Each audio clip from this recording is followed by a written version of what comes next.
Hello everybody, magandang araw. Ngayon ay tuturuan ko kayo kung paano gamitin ang Facebook ngayong 2025. So, ang una mo lang gagawin ay pumunta ka sa iyong App Store or Play Store at i-download ang application. At kung may Facebook application ka na, kailangan mo lang itong i-update kung kinakailangan. Katulad na lamang nito. So, para magamit mo lahat ng features sa Facebook, kinakailangan mo itong i-download. So, kailangan mo lang i-click ang update. Pagkatapos yan ay pumunta ka na dito. At tsaka kailangan mong mag-sign up or mag-login sa iyong account. Dito naman sa video Ano nga ba section, ang makikita mo Mag-isip lahat ka ng pangalan videos para masigurong na nasa hindi iyong feed. So, kailangan mo lang mag-scroll dito at marami kang videos na makikita.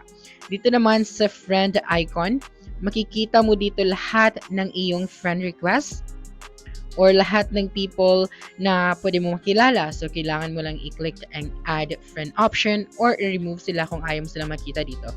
Dito naman may Facebook Marketplace kung saan pwede kang magtinda ng mga items na original galing sa iyo. So, kailangan mo lang i-click ang sell option or pwede ka rin pumunta sa categories kung gusto mong makita lahat ng kategorya na mayroon dito sa Marketplace. So, pwede kang gumawa ng bagong listings. So, i-click mo lang ang items kung may gusto kang itinda. So, dito naman, kailangan mong ilagay lahat ng detalye kung ano ang binibenta mo.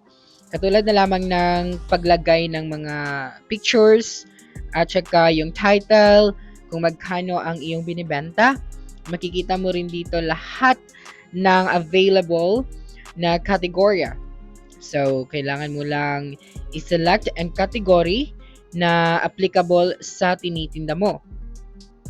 At saka i-publish mo lang pagkatapos ilagay lahat ng details. Next, sa bell icon naman, dito mo makikita lahat ng iyong notifications.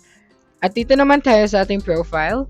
So kapag click mo ang iyong profile, makikita mo dito ang iyong details. So, kung gusto mo palitan ng iyong profile picture, ang iyong cover photo, so, kailangan mo lang i-click ito.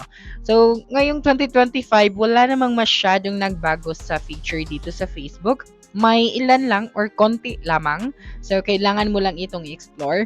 Ngayon, i-click ang tatlong tuldok na nasa iyong kaliwa at makikita mo dito ang follow settings or iyong profile settings. So, makikita mo dito ang iyong archive, activity log, manage posts, review posts, and tags.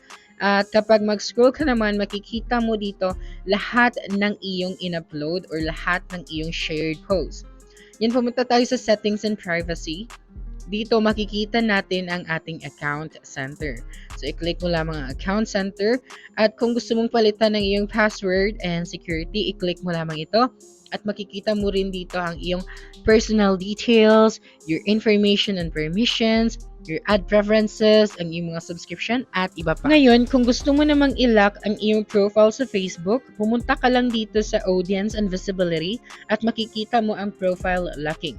So, if you want to lock your profile, kailangan mo lang i-click ang lock your profile at i-follow lahat ng steps at maaari mo nang i-lock ang iyong profile dito sa Facebook. Ngayon, kung gusto mo naman i-off ang iyong active status, so kailangan mo lang i-click ang option na iyon at makikita mo na hindi ka na active sa Facebook or hindi ka na makikita ng iyong friends na online ka or active dito sa Facebook. Ngayon, isa sa mga importanteng laging tandaan kapag gumagamit ng Facebook, huwag basta-basta mag-click ng mga kahinahinalang link, lalo na yung may you-won or free phone na post. So that's it for this video. If you think this video helped you solve your concern, please subscribe, like this video, and leave your comment below. Bye.